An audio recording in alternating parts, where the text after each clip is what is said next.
Pronto, pessoal. E qual foi o exemplo que foi dado lá pela FGV? A FGV contou uma historinha dizendo assim, que A, não me lembro o nome de A, tá? Ele tinha 3 filhas.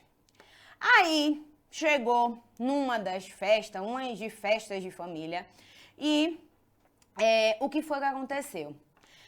A tinha 3 filhas, B, C e D. Aí B, C e D chegaram e esculhambaram com a cara de A, com o pai com a cara de A. Praticaram um crime de difamação. Queriam ofender a honra objetiva do pai.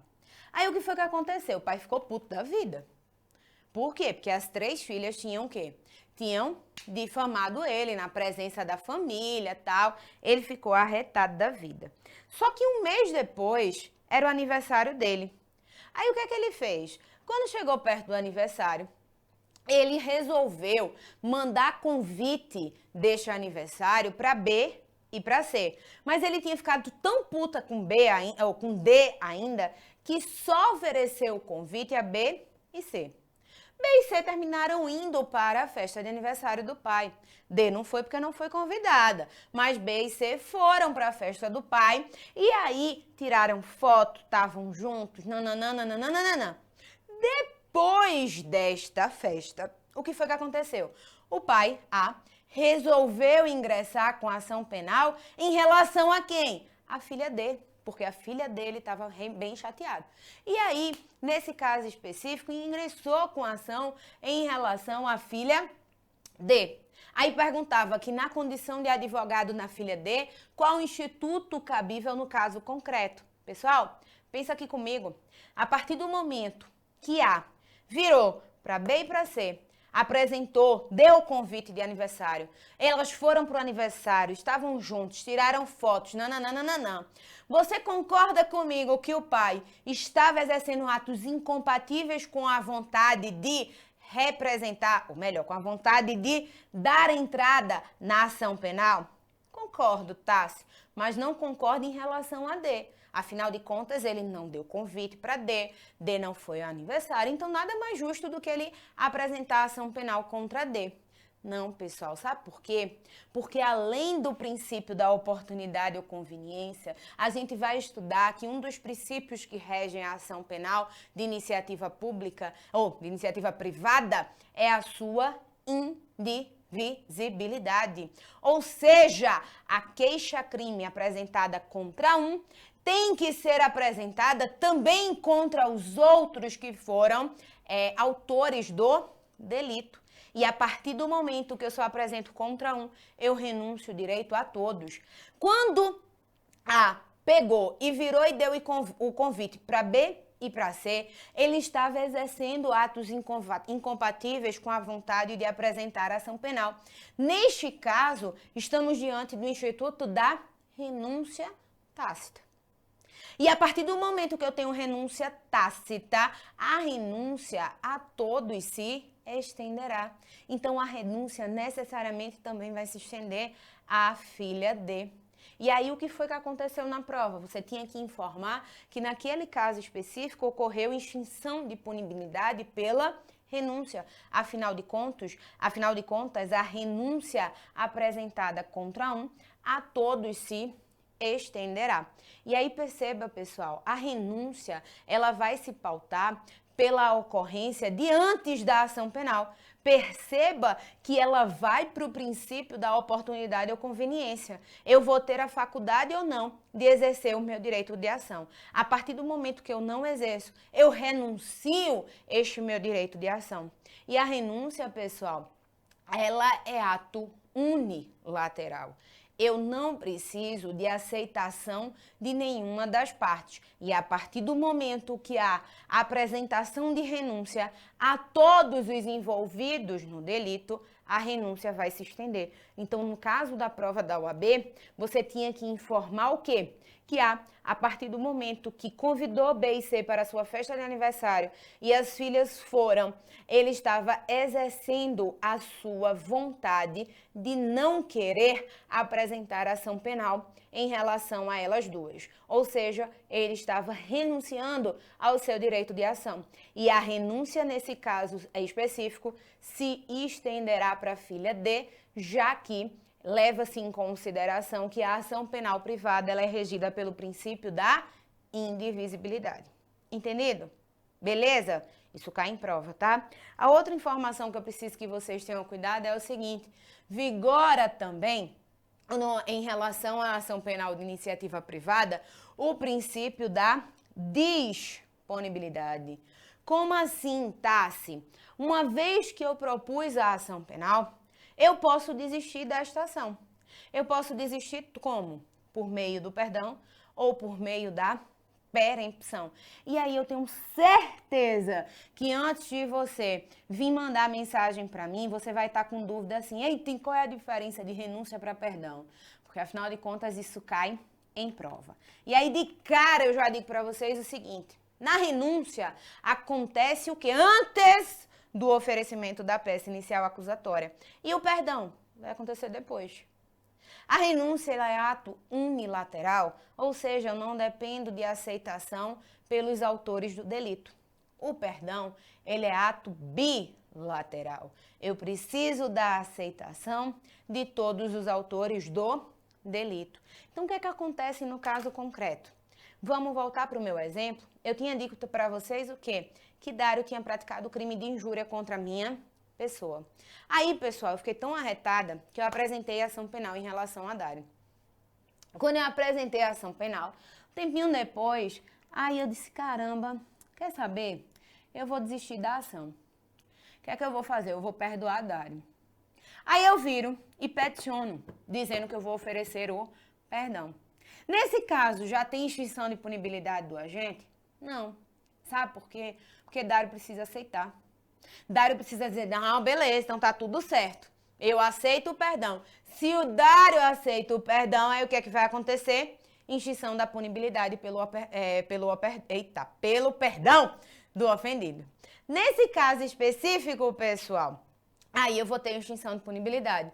Ah, tá, se vamos pela lógica, tu acha que o autor do fato não vai querer ser perdoado? Qual é a lógica do perdão precisar de aceitação por parte do autor do fato? Pessoal, pensa aqui comigo. Nesse caso específico aqui, eu estou dizendo que houve a prática do delito, até porque Dário estava aqui na minha cara, tal. Eu poderia ter milhares de provas a constar, mas podia ser o quê? Podia ser que Dário quisesse provar que, na realidade, ele não tinha praticado aquele delito. Então ele faz: não, tá, eu não vou aceitar não, sabe por quê? Não foi eu que pratiquei o crime, eu quero que você junte a prova que eu pratiquei. Eu quero que vá até o final agora dessa ação penal. E sabe por que pode acontecer? Pode acontecer que lá no final, depois, se ele porventura for absolvido, ele vai e entre no âmbito civil o quê? Com um título executivo para mim, ele vai e entra com ação de reparação de danos, enfim. Então, pessoal, o perdão depende da aceitação do autor do fato. Leve em consideração que o perdão ele vai acontecer depois de oferecida a peça inicial acusatória e que é ato bilateral, dependendo da aceitação por parte do autor do fato. E aí, o perdão ele também pode ser expresso, o perdão também pode ser tácito, mas ainda assim eu preciso de aceitação. E cuidado, o perdão, uma vez informado, a todos também se estenderá, a todos os autores do delito. Mas é necessário que todos os autores do delito aceitem um perdão. Como assim, Tassi? Digamos que Dário tenha praticado o delito em conjunto com B. Tenha vindo em conjunto com B e tenha me esculhambado. Eu entro com a ação penal em relação a Dário e entro com a ação penal em relação a B. Aí o que é que acontece? Depois, lá no meio da ação, no início, assim, eu decido desistir. Aí eu vou e ofereço perdão em relação a Dário. Esse perdão vai se estender a B? Vai. O perdão informado a um, a todos se estenderá. Mas o que é que pode acontecer? Pode acontecer de Dário aceitar o perdão, mas B não aceitar o perdão. E aí, Tassi, como é que fica? Nesse caso, em relação a Dário, eu tenho extinção de punibilidade do agente e em relação a B, o que é que vai acontecer? Vai acontecer que o processo vai continuar. Afinal de contas, eu preciso de aceitação por parte do autor do fato. Beleza? Tranquilo? Eu falei para vocês que a disponibilidade é você poder desistir da ação. Seja o quê? Perdoando o acusado, e aí a gente já falou do Instituto do Perdão, seja pelo quê? pelo advento da perempção. Perempção, quase que não sai, nada mais é, pessoal, do que o desleixo da vítima quando ela oferece a ação penal. Lá na minha cidade, a gente chama de abestalhamento da vítima. Como assim? Ah, eu apresentei a ação penal, mas aí eu apresentei a ação penal e me esqueci, sabe lá Deus por quê? De fazer pedido de condenação em relação a dado. Caramba, como é que tu oferta uma ação penal, tá? Se não faz pedido de condenação? Abestalhei.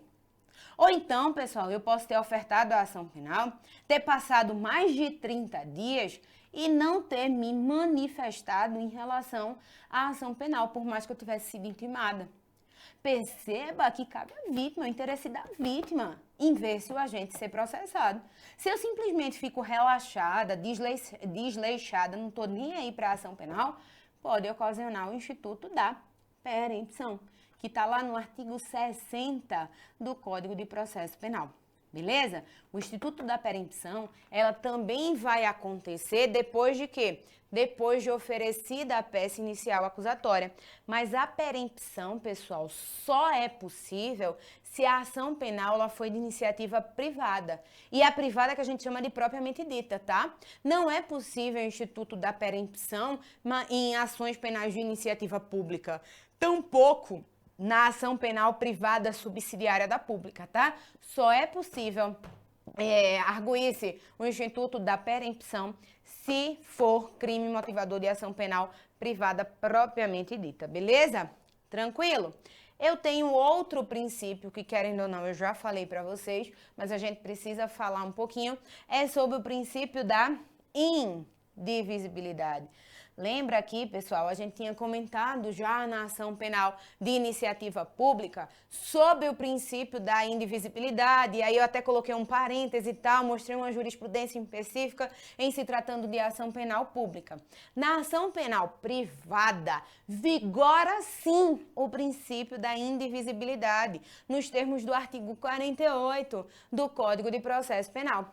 Ou seja, não cabe ao ofendido escolher contra quem vai processar. Ele tem que processar todo mundo ou não vai processar? Ninguém. Cabendo ao representante do Ministério Público, segundo o próprio artigo, zelar pela sua indivisibilidade.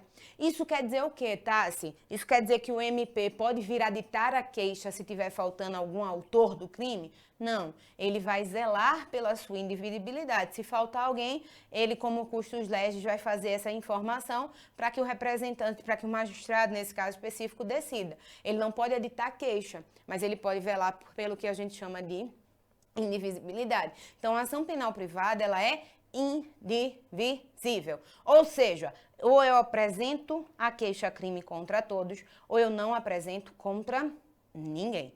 Beleza? Tranquilo? Tem mais princípios que a gente precisa abordar, Tassi? Tem mais um só, que a gente já estudou ele quando a gente falou dos princípios na ação penal de iniciativa pública, que é o princípio da intranscendência ou o princípio da pessoalidade, que nesse caso é a mesma coisa daquilo que a gente estudou na ação penal pública pessoal. A gente só pode entrar contra ação, a gente só pode entrar com a ação contra quem praticou o delito. Eu só vou levar em consideração e entrar com a ação contra quem praticou o delito. Beleza? Tranquilo? Com isso, a gente finaliza a parte de princípios na ação penal privada. Eu já disse para vocês quem é o titular da ação penal privada. A gente já falou princípios, mas eu preciso que vocês conheçam as espécies de ação penal privada. Quais espécies? A primeira delas aqui, ó, a ação penal exclusiva, faltou o Lzinho aqui, ó, exclusivamente privada ou propriamente dita. Neste tipo de ação, pessoal, é aquela que a gente está falando o tempo todo. Quem é o titular para a propositura da ação? A vítima ou o seu representante legal. Então, sempre que o crime for de ação penal privada, abre-se a possibilidade da vítima exercer o seu direito de queixa. Então, é o tempo inteiro que a gente estava falando, não, eu quero ou eu não quero apresentar, se o agente morre ou é declarado ausente. Este tipo de ação é o que a gente chama ação penal de iniciativa privada, privada propriamente dita, ou exclusivamente privada, ou privada exclusiva. É tudo a mesma coisa. E é a regra geral quando a gente fala de ação penal privada. A gente tem uma segunda hipótese de ação penal privada, que é a ação penal privada personalíssima, que neste caso específico, pessoal, esta ação penal, ela só pode ser exercida pelo ofendido, não cabendo nenhum tipo de representação. Como é, Tassi? Na ação penal personalíssima, o único titular para a propositura do exercício da ação é a vítima, não se admitindo representação, representante legal, substituto processual, não se admite que haja a propositura da ação, senão pela vítima. E hoje, o único crime que prevê esta possibilidade de ação é o crime constante no artigo 236 do Código Penal, que é você contrair casamento induzindo em erro essencial o outro contraente ou ocultando-lhe impedimento que não seja casamento interior. A pena é até 2 anos e o parágrafo único ele vai dizer assim, ó, a ação penal depende de queixa do contraente e ganada e não pode ser intentada senão depois de transitar em julgada a sentença que por motivo ou erro de impedimento anule o casamento. Como assim, Tassi? O que acontece aqui, exemplo clássico que acontece no artigo 236. Eu, Tassiana, resolvo me casar com A, sabendo que A é meu irmão. A não sabe que é meu irmão, mas eu sei que A é irmão e ainda assim eu convenço ele a se casar comigo. Depois que ele se casa, aí ele vai estar mantido a erro. Depois que ele se casa, eu vou e digo pra ele que ele é meu irmão. Eu induzi ele a erro, afinal de contas, irmãos não podem casar. E aí o que é que vai acontecer? Vai acontecer que A vai querer que esse casamento seja anulado. Vai entrar no âmbito civil requerendo a anulação do casamento. Casamento foi anulado, o que é que ele faz? Com base nessa decisão de anulação do casamento, eu, Tassiana, posso ser ofendida não, autora do fato do crime do artigo 236. Só cabendo a apresentação da queixa-crime. Só ele que tem por finalidade apresentar a queixa-crime por meio do seu advogado. Tassi, se A morre, acontece o quê? Morreu a minha extinção de punibilidade também. Extinguisse a extinção de punibilidade nesse caso específico, porque a única pessoa que pode ingressar com a ação é A. Beleza? Tranquilo? Não tem impossibilidade nesse caso específico de substituição nem de representação. Tranquilo, pessoal? Essa é a segunda espécie de ação penal privada. Eu tenho a ação penal privada propriamente dita, eu tenho a ação penal privada personalíssima e eu vou ter a ação penal privada também subsidiária da pública, conhecida também como supletiva, conhecida também como substitutiva. Eu tenho vários nomes que podem ser apresentados para a ação penal privada subsidiária da pública. E aí, pessoal, eu preciso que vocês tenham muito cuidado com a ação penal privada subsidiária da pública. Por quê? Porque quando a gente for estudar, a gente vai perceber que o crime, eminentemente, vai ser um crime motivador de ação penal de iniciativa pública. Só que o que aconteceu foi uma inércia do representante do Ministério Público, abrindo, nesse caso, prazo para a vítima poder o quê? Apresentar a queixa-crime competente. Tassi, confesso para você que você falou, mas eu não entendi. Vamos fazer o seguinte, pessoal, só para não quebrar o raciocínio, clica aí no próximo bloquinho que eu te explico melhor sobre a queixa-crime subsidiária ou ação penal privada subsidiária da pública.